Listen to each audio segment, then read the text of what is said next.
तो हमें भी सांस लेने का मौका नहीं मिलता। हम रोज़ 12-14 घंटे शूट कर रहे होते हैं मुंबई में। तो हमारे कोई छुट्टियाँ तो है ही नहीं, तो आप बताइए सीरियल के अलावा मैं क्या प्लान करूँगी? मुझे याद है जब मैं एक वक़्त पे दंगल के लिए कास्ट हुई थी, जो ज़ायरा वसीम ने किया था। तो हाँ, उस किरदार के लिए मुझे ऑलमोस्ट कास्ट किया गया था, पर किसी एक कारण की वज़ह से मुझे चैलेंज कई तौर पे हैं, ना जस्ट मैं एक पर्सनैलिटी वाइज़ भी एक बड़ी अग्रेसिव और टॉमबॉयिश सी लड़की हूँ। पर यहाँ पर जानवी एक ज़िम्मेदार सिंगल मॉम है, बहुत ही कम उम्र है। आज हमारे पास बस दिन भर का मौका है। कोशिश करेंगे कि अगर प्रेस कॉन्फ्रेंस ख़त्म हो तो मैं हज़रतगंज जाऊँ या जनपथ रोड जाऊँ और कुछ शॉपिंग करूँ, कुछ खा पी लूँ और फिर शाम को फ्लाइट से वापस जाना पड़ेगा। कल से शूटिंग लगी है हमारी, तो सब तरह के चेहरों को सामने आना चाहिए और मेरी हमेशा मुहिम रही है कि मैं जैसी हूँ, मैं अपने आप को वैसे पेश करूँ।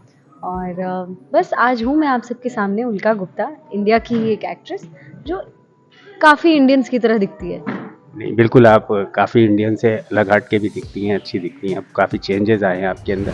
ऐसा तो नहीं है, अपॉर्चुनिटीज़ हर जगह से हैं। जिस तरह पे इंडस्ट्री की वर्किंग होती है, एजेंसीज़ होते हैं, जब तक आपका काम या आपका नाम कहीं तक पहुँचेगा नहीं तो वो आपको आज़माएँगे कैसे, ऑडिशन के लिए कैसे बुलाएँगे। तो अब जो इंडस्ट्री और भी बहुत बड़ी हो गई है और मौके ज़्यादा हो गए, काम बढ़ गया है।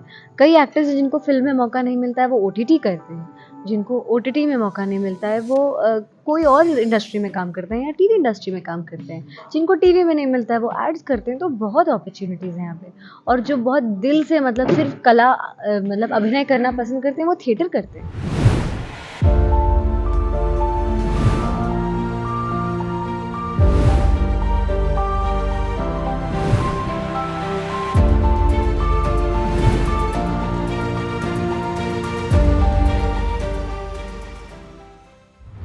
भंवर से लड़ो तुम, लहरों से उलझो, कहाँ तक चलोगे किनारे किनारे। कुछ इसी तरह ज़िंदगी में संघर्षों से आगे बढ़ रही हैं। सिने अभिनेत्री उल्का गुप्ता जी मेरे साथ हैं, उनसे हम जानेंगे ज़िंदगी में और इंडस्ट्री में किस तरह का संघर्ष कर वो आगे बढ़ी हैं और उनके आने वाले सीरियल की क्या कहानियाँ हैं, किस तरीके से वो फेस कर रही हैं। उल्का जी, आपका शी न्यूज़ में बहुत बहुत स्वागत है। थैंक यू, शुक्रिया, नमस्ते, प्रणाम। आपका जो सीरियल आ रहा है मैं हूँ साथ तेरे, पहले तो इसी से शुरुआत करते हैं। क्या इसकी कहानी है? सिंगल मदर का रोल आप कर रही हैं, कितना चैलेंजिंग है आपके लिए ये? और क्योंकि आपने इससे अपोजिट रोल अभी तक करते आई हैं, अग्रेसिव रोल आपने किए हैं, एक सॉफ्ट रोल आप कर रही हैं, मार्मिक रोल कर रही हैं, किस तरह का चैलेंज है ये? चैलेंज कई तौर पे हैं, ना जस्ट मैं एक पर्सनैलिटी वाइज़ भी एक बड़ी अग्रेसिव और टॉमबॉयिश सी लड़की हूँ। पर यहाँ पर जानवी एक ज़िम्मेदार सिंगल मॉम है, बहुत ही कम उम्र में।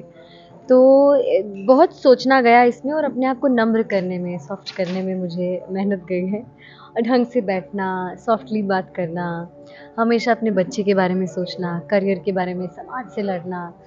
तो ये सब मेथड एक्टिंग की मदद से कोशिश की गई है ढालने की। अच्छा, 27 साल की उम्र में आपने काफ़ी संघर्ष किया, आपको डार्क स्किन को लेके भी आपके सामने चैलेंज रहा, आपका बेबी फेस को लेके भी आपके सामने चैलेंज रहा। क्या किस तरह का चैलेंज रहा और किस तरह आपने फेस किया इसको? आई डोंट नो, मतलब बेबी फेस का तो मुझे नहीं पता, बट हाँ, just like I think like any other Indian girl, जो भी जिन्हें जिन्हें महसूस करवाया गया है कि डार्क स्किन या डस्की स्किन होना का मतलब है कि आपके अंदर कोई कमी है। तो वो मेरी अपनी जर्नी रही है, उसके बारे में मैंने खुलकर बात किया है और मैं चाहती हूँ कि हर वो हमारे देश में कितने तरह के रंग रूप हैं, कितने तरह की ब्यूटीज़ हैं और उन सबको अप्रिशिएट करना चाहिए और उन सबको रिप्रेजेंट करना चाहिए। जब तक आपके सामने एक ही तरह का अगर चेहरा दिखेगा तो लोगों को लगेगा कि मापदंड ही यही है खूबसूरती का। तो सब सब तरह के चेहरों को सामने आना चाहिए और मेरी हमेशा मुहिम रही है कि मैं जैसी हूँ, मैं अपने आप को वैसे पेश करूँ। और बस आज हूँ मैं आप सबके सामने उल्का गुप्ता, इंडिया की ही एक एक्ट्रेस जो काफ़ी इंडियंस की तरह दिखती है। नहीं, बिल्कुल आप काफ़ी इंडियन से अलग हट के भी दिखती हैं, अच्छी दिखती हैं। अब काफ़ी चेंजेज़ आए हैं आपके अंदर। आपने झांसी की रानी में मन्नू का रोल किया, उसके बाद में बन्नी चाव में बन्नी का रोल किया, एक डिलीवरी गर्ल का रोल किया। दोनों अपोजिट थे।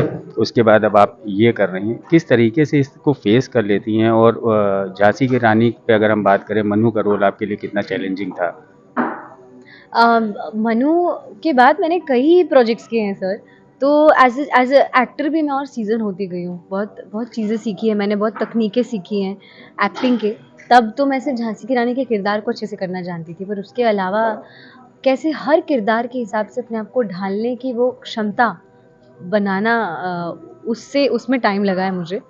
और अब तो थोड़ा आसान हो गया, अब जो नया किरदार है जानवी, उसके लिए भी समय जा रहा है और मैं कोशिश कर रही हूँ। आई होप आप सबको अच्छा लगे। डिफरेंस तो है ही, एक एक्टर तो चाहता ही है कि उसे ज़िंदगी भर अलग अलग किरदार मिले।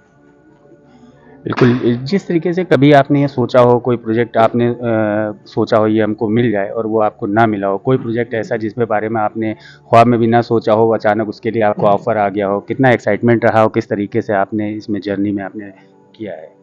मुझे याद है जब मैं एक वक्त पे दंगल के लिए कास्ट हुई थी, जो ज़ायरा वसीम ने किया था।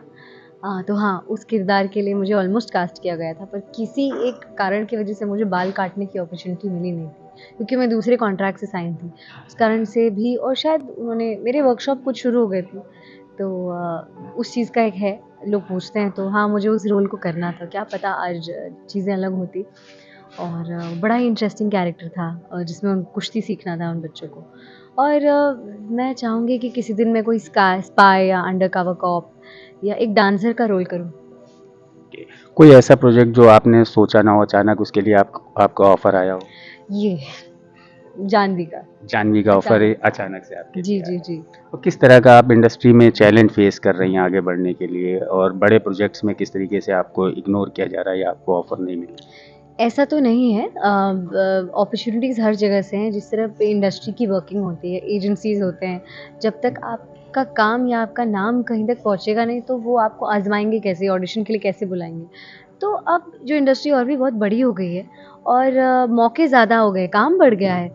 कई एक्टर्स हैं जिनको फ़िल्म में मौका नहीं मिलता है, वो ओटीटी करते हैं। जिनको ओटीटी में मौका नहीं मिलता है, वो कोई और इंडस्ट्री में काम करते हैं या टीवी इंडस्ट्री में काम करते हैं। जिनको टीवी में नहीं मिलता है, वो एड्स करते हैं। तो बहुत अपॉर्च्युनिटीज़ हैं यहाँ पे। और जो बहुत दिल से, मतलब सिर्फ कला, मतलब अभिनय करना पसंद करते हैं, वो थिएटर करते हैं। तो मुझे लगता है कि कोई लिमिटेशंस नहीं है इंडस्ट्री में। अच्छा, आप हिंदी से साउथ में गई, साउथ से फिर हिंदी में वापस आई, किस तरह से इसको आपने चेंज किया? मुझे एक्सपीरियंसेस लेना, बटोरना अच्छा लगता है। तो मैंने साउथ का भी एक्सपीरियंस लिया, अच्छा लगा। और ऐसा नहीं कि किसी चीज़ पे फुल स्टॉप आ गया। अब जैसे अगर मैंने टीवी किया, अगर उसके बाद मुझे मन किया फॉर अ चेंज, तो मैं वापस साउथ करूँगी, और चलते रहेगा ऐसे ही कारवां। आपकी फैमिली बिहार से बिलोंग करती है, कभी बिहार का लिट्टी चोखा आपको याद आता है, मिस करती हैं? क्या बताऊँ मैं आपको, बहुत बहुत ज़्यादा। हमेशा से, बचपन से लेकर अब तक, जब भी बिहार गई हूँ, तो या तो छठ के लिए गए हैं हम, या किसी कज़िन की शादी है तो गए हैं। तो अब तक 5-6 बार ही जाने का मौका मिला है, पर बहुत जुड़ाव है, बहुत ज़्यादा। जब जानती हूँ कि अच्छा, हम इस प्रांत से बिलॉन्ग करते हैं, कोसी कोसी बेल्ट को हम बिलॉन्ग करते हैं, और छोटा-सा एक टाउन है, छोटा एक शहर है सहरसा, वहाँ को बिलॉन्ग करते हैं। तो धीरे-धीरे जान रही हूँ। पापा भी मुंबई में ही बसे हुए हैं, तो बहुत कम जाना-आना होता है। बट लिट्टी-चोखा, वहाँ की तरकारियाँ, हर तरकारी हो गई। हमारे गाँव में लीची बहुत मिलते हैं, सत्तू हो गया, बहुत कुछ।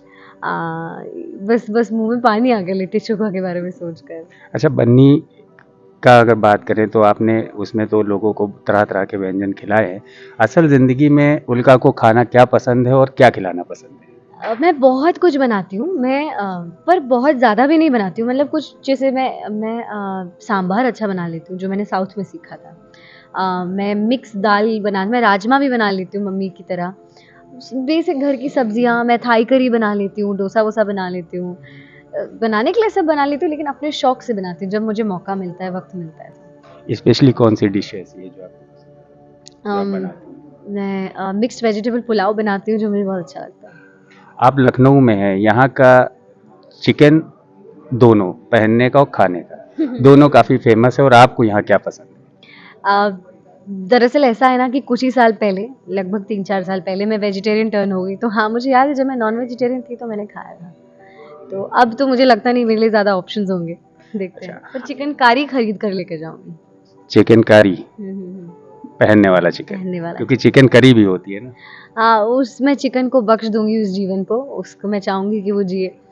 तो चिकन कारी आप जी, लेके जाएँगी। जी। आने वाले प्रोजेक्ट इसके अलावा आपके मैं हूँ साथ तेरे के अलावा और किस प्रोजेक्ट पे आपका चल रहा है काम?